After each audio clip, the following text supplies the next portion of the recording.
pulled her little rocking chair up to her bedroom window and sat down. The rocking chair had been given to her when she was very small, but she still squeezed into it sometimes when no one was looking, because the rocking made her almost remember something pleasant, something soothing that would never quite come up to the surface of her mind. And tonight she wanted to be soothed. The constable had brought her home. They had seized her at once, flinging the gate open and swooping down on her. Her mother weeping, her father speechless, hugging her to him, her grandmother babbling with excitement. There was a painful pause when the constable told them she had gone away of her own free will, but it only lasted for a moment. They would not, believe it, and her grandmother said, "It was the elves, we heard them, they must have bewitched her." And so they had borne her into the house, and after she had taken a bath they fed and petted her, and refused, though with little laughs and murmurs, to accept her answers to their questions. She had gone away with the Tucks because, well, she just wanted to. The Tucks had been very kind to her, had given her flapjacks, taken her fishing. The Tucks were good and gentle people. All this would have been swept away in any case, however, this good impression of her friends which she was trying to create, when she told them what had happened to the man in the yellow suit. Had they really given him the wood in exchange for finding her? They had. Well, perhaps he wouldn't want it now. May had hit him with the shotgun. He was very sick.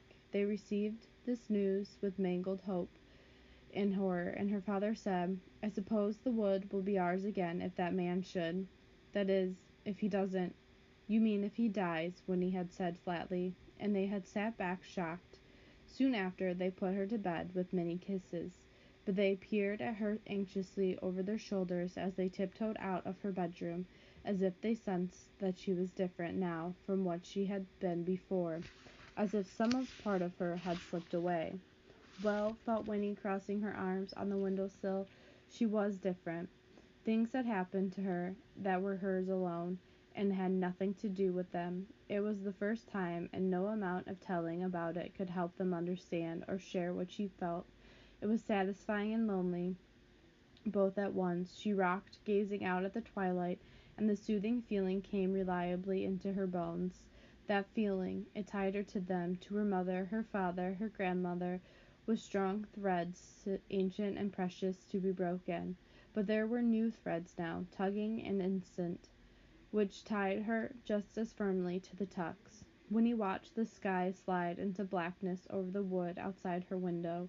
There was not the least hint of a breeze to soften the heavy August night, and then, over the treetops on the far-away horizon, there was a flash of white, heat lightning. Again and again it throbbed without a sound. It was like pain, she thought, and suddenly she longed for a thunderstorm. She cradled her head in her arms and closed her eyes, and once the image of the man in the yellow suit rose up. She could see him again, sprawled motionless on the sun-balanced grass. "He can't die," she whispered, thinking of May. "He mustn't." And then she considered his plans for the water in the spring, and Tuck's voice saying they'd all come running like pigs to slops. And she found herself thinking, if it's true about the spring, then he has to die. He must, and that's why she did it. Then she heard hoofbeats on the road below, a horse hurrying into the village, and not long after, there were footsteps and a knocking on the door.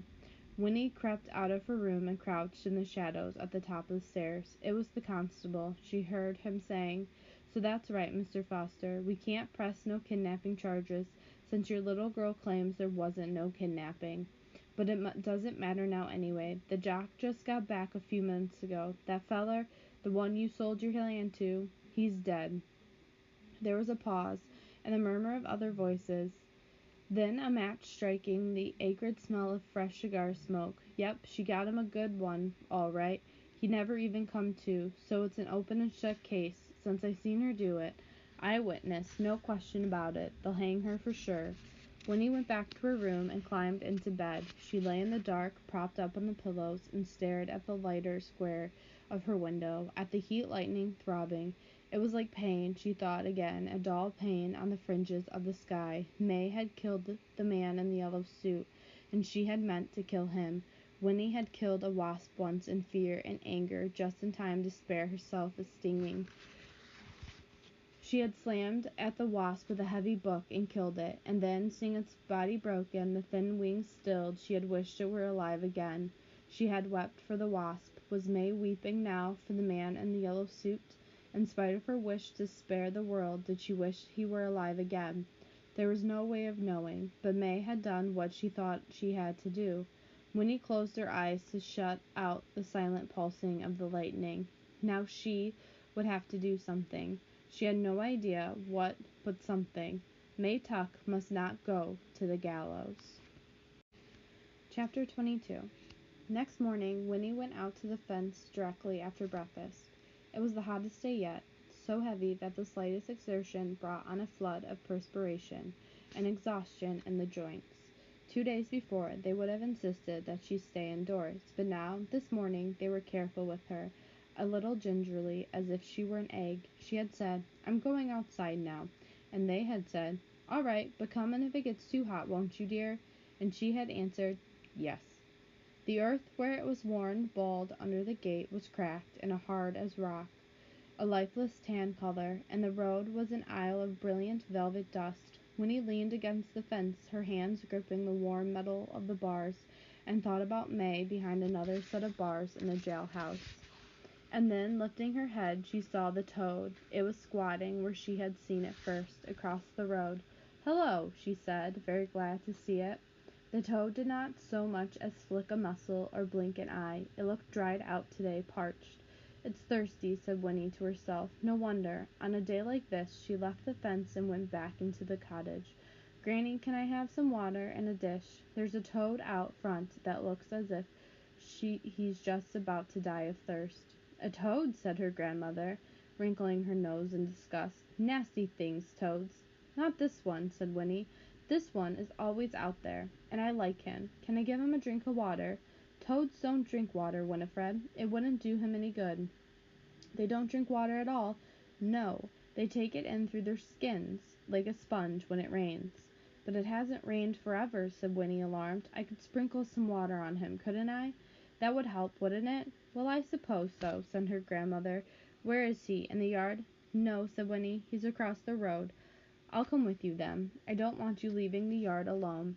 But when they came out to the fence, Winnie balancing a small bowl of water with enormous care, the toad was gone. "Well, he must be all right," said her grandmother, "if he could hop off." With mingled disappointment and relief, Winnie tipped the water onto the cracked earth at the gate. It was sucked in immediately, and the wet brown stain it left behind paled and vanished almost as quickly. "I never saw such a heat in all my life," said Winnie's grandmother, dabbing uselessly at her neck with a handkerchief. "Don't stay out here much longer." "I won't," said Winnie, and was left alone once more. She sat down on the grass and sighed. May. What could she do to set May free? She closed her eyes against the glaring light and watched a little dizzily as brilliant patterns of red and orange danced inside her eyelids. And then, miraculously, Jesse was there, crouching just on the other side of the fence. "Winnie," he hissed, "you sleeping?" "Oh, Jesse!" Her eyes flew open and she reached through the fence to grasp his hand. "I'm so glad to see you. What can we do? We have to get her out."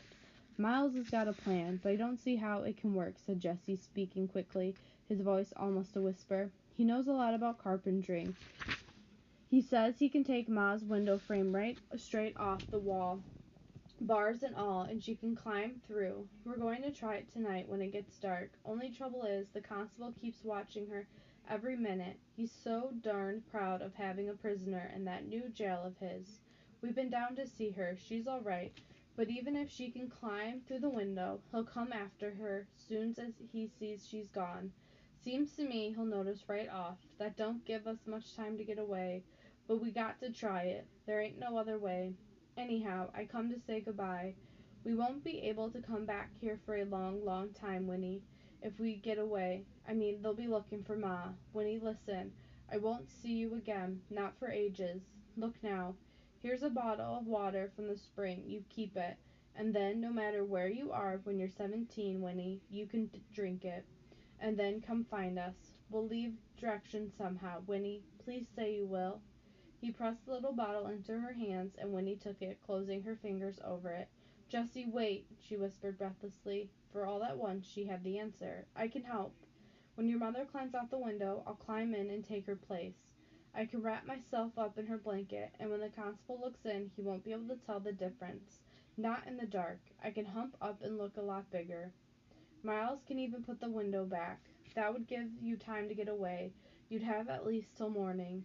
Jesse squinted at her, and then he said, "Yep, you know, it might work. It might just make the difference. But I don't know as Pa's going to want you taking any risk. I mean, what'll they say to you after, when they find out?" "I don't know," said Winnie, "but it doesn't matter. Tell your father I want to help. I have to help. If it wasn't for me, there wouldn't have been any trouble in the first place. Tell him I have to." "Well, all right. Can you get out after dark?" "Yes," said Winnie. "Then, at midnight, Winnie. I'll be waiting for you right here at midnight. "Winifred," an anxious voice called from the cottage, "who's that you're talking to?" Winnie stood up and turned to answer. "It's just the boy, Granny. I'll be in a minute." When she turned around again, Jessie was gone. Winnie clutched the little bottle in her hands and tried to control the rising excitement that made her breath catch. At midnight, she would make a difference in the world. Chapter 23. It was the longest day, mindlessly hot, unspeakably hot, too hot to move or even think. The countryside, the village of Treegap, the wood, all lay defeated. Nothing stirred. The sun was a ponderous circle without edges, a roar without a sound, a blazing glare so thorough and remorseless that even in the Fosters' parlor, with curtains drawn, it seemed an actual presence. You could not shut it out. Winnie's mother and grandmother sat plaintive all afternoon in the parlor, fanning themselves and sipping lemonade, the hair unsettled and their knees loose. It was totally unlike them, this lapse from gentility, and it made them much more interesting, but Winnie didn't stay with them. Instead, she took her own brimming glass to her room and sat in her little rocker by the window.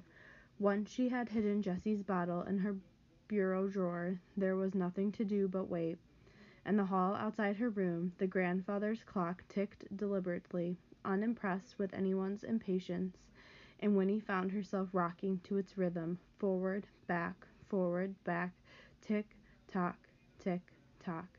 She tried to read, but it was so quiet that she could not concentrate, and so she was glad when at last it was time for supper. It was something to do, though none of them could manage more than a nibble. But later, when Winnie went out again to the fence, she saw that the sky was changing. It was not so much clouding up as thickening, somehow, from every direction at once, the blank blue gone to haze. And then, as the sun sank reluctantly behind the tree-tops, the haze hardened to a brilliant brownish yellow. In the wood the leaves turned underside up, giving the trees a silvery cast. The air was noticeably heavier. It pressed on Winnie's chest and made her breathing difficult.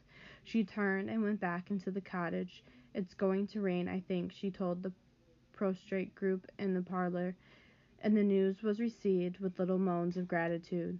Everyone went to bed early, closing windows firmly on their way, for outside, though it was almost dark, shreds of the hard brown-yellow light lingered on the rims of things, and there was a wind beginning, small gusts that rattled the fence gate and set the trees to rustling. The smell of rain hung sweet in the air. "What a week this has been," said Winnie's grandmother. "Well, thank the Lord, it's almost over." And Winnie thought to herself, "Yes, it's almost over." There were 3 hours to wait before midnight, and nothing whatever to do.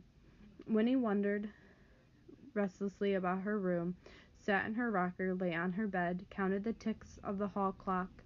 Beneath her excitement, she was thick with guilt. For the second time in 3 short days, though they seemed many more than that, she was about to do something which she would be forbidden. She didn't have to ask. Winnie had her own strong sense of rightness. She knew that she could always say afterward, "Well, you never told me not to," but how silly that would be. Of course, it would never occur to them to include such a thing on their list of don'ts. She could hear them saying it, and almost smiled. "Now remember, Winifred, don't bite your fingernails, don't interrupt when someone else is speaking, and don't go down to the jailhouse at midnight to change places with prisoners." Still, it wasn't really funny. What would happen in the morning when the constable found her in the cell and had to bring her home for the second time? What would they say? Would they ever trust her again? Winnie squirmed, sitting in the rocker, and swallowed uncomfortably. Well, she would have to make them understand, somehow, without explaining. The hall clock chimed 11. Outside, the wind had stopped. Everything, it seemed, was waiting. Winnie lay down and closed her eyes. Thinking of Tuck and May, of Miles and Jessie, her heart softened. They needed her to take care of them, for in the funny sort of way that had struck her at the first, they were helpless, or too trusting. Well, something like that. Anyway, they needed her. She would not disappoint them. May would go free. No one would have to find out. Winnie would not have to find out that May could not. But Winnie blocked the picture from her mind, the horror that would prove the secret. Instead, she turned her thoughts to Jessie. When she was 17, would she? If it was true, would she? And if she did, would she be sorry afterwards? Tuck had said, it's something you don't find out how you feel until afterwards. But no, it wasn't true. She knew that. Now, here in her own bedroom, they were probably crazy after all, but she loved them anyway. They needed her, and thinking this, Winnie fell asleep. She woke with a jerk some time later and sat up alarmed. The clock was ticking steadily. The darkness was complete. Outside, the night seemed poised on tiptoe, waiting, holding its breath for the storm. Winnie stole out to the hall and frowned at the clock face in the shadows, and at last she could make it out, for the black Roman numerals were just barely visible against their white ground. The brass hands glowed faintly. As she peered at them, the long hand snapped forward one more notch, with a loud click. She had not missed her moment. It was 5 minutes to midnight.